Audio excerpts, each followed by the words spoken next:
구독자 여러분 안녕하십니까? 밀림입니다.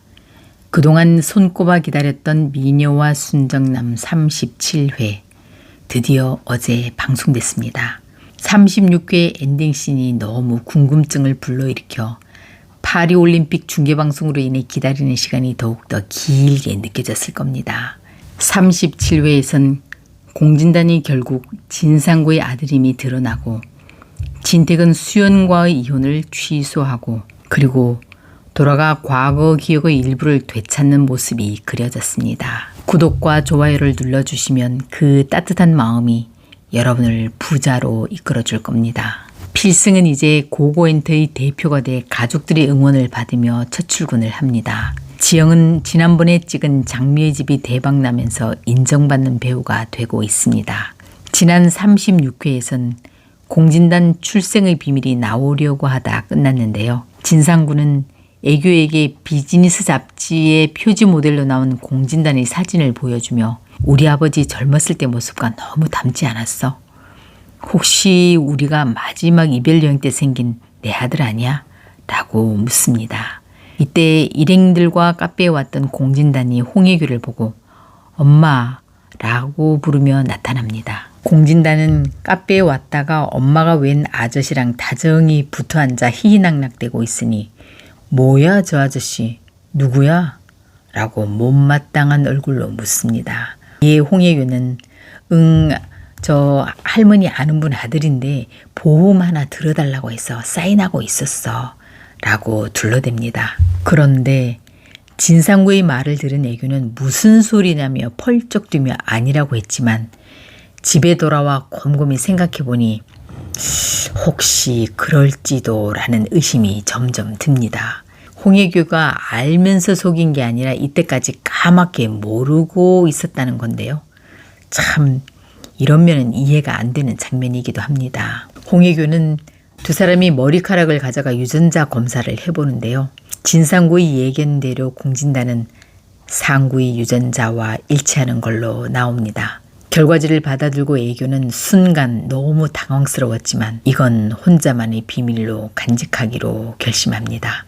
애교는 상구를 불러 지금 진단이 APP그룹 회장 진택의 양자가 되려는 중요한 순간이니 당신이 한국에 있으면 내가 자꾸 만나게 되고 그 장면이 혹시라도 들키면 장애가 될 수 있으니 그 일이 끝날 때까지 필리핀에 좀 가 있다가 그 일이 끝나면 우리 새 출발하자 라고 희망적 미래를 말해주며 달래서 보내려 합니다. 그 말을 들은 상구는 일단 동의하고 집으로 와 가방을 싸다가 왠지 애교가 뭔가 거짓말을 하고 있다는 의심이 들어 다시 공진단을 직접 만나보려고 생각을 바꾸는 듯합니다. 한편 지영은 드디어 김호경 작가의 신뢰로 차기작 서울레이디의 여주인공으로 발탁되게 됩니다. 제목처럼 이제 사투리도 안 써야 하고 검은 뿔테 안경을 벗고 정말 서울레이디처럼 변신해야 한다는 작가의 요구에 지영은 미용실에 가서 세련된 서울 아가씨의 모습으로 변신해 주위의 환호를 받습니다.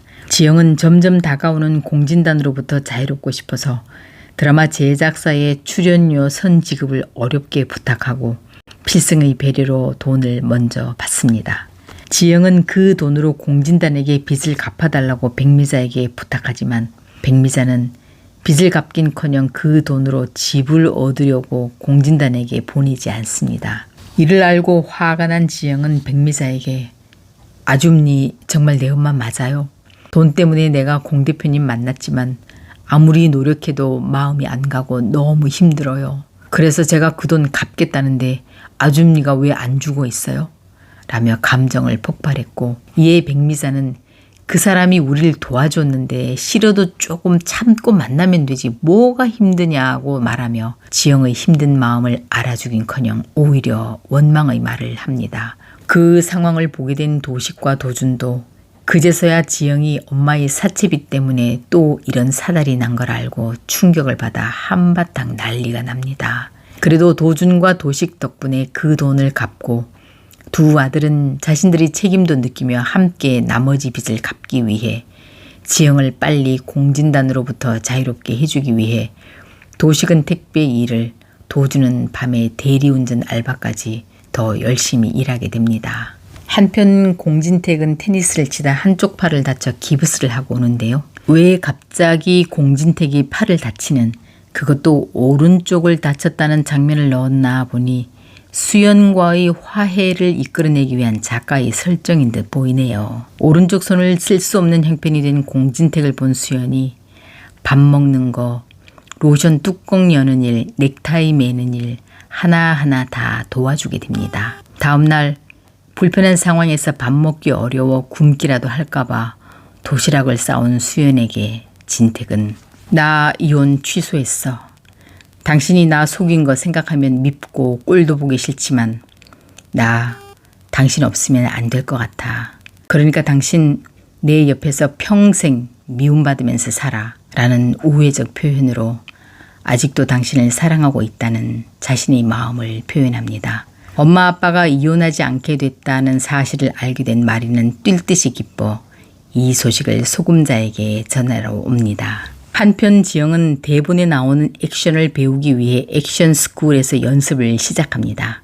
마침 높은 곳에서 떨어지는 역할을 연습하던 중 바닥에 머리를 부딪힐 위기에 다행히도 지영을 응원하러 온 필승이 그녀를 안고 함께 쓰러져 다치지 않고 보호하게 됩니다. 정신을 차린 지영은 고필승의 얼굴을 보는 순간 과거 필승과 행복했던 기억이 떠오릅니다. 다음 회의 예고 영상을 보면 지영의 기억을 되살리기 위해 두 사람은 과거 추억의 장소로 가서 데이트를 하며 즐거운 시간을 보냅니다. 그러나 두 사람이 함께 있었다는 사실을 알게 된 공진단이 나타나 양다리 걸쳤냐며 지영을 다그치자 필승이 나서고 두 사람은 다시 지영을 사이에 두고 주먹이 오가게 됩니다. 이때 지영은 또다시 힘든 기억의 한 조각을 떠올리고 아마 필승이 염려했던 상황을 기억해내는 듯한 모습을 보이는데요. 과연 지영이 어떤 기억을 떠올린 건지, 혹시 그 기억이 좋지 않은 기억이라면 이 위기를 필승은 어떻게 넘겨낼지 내일 이야기가 더욱 궁금해집니다.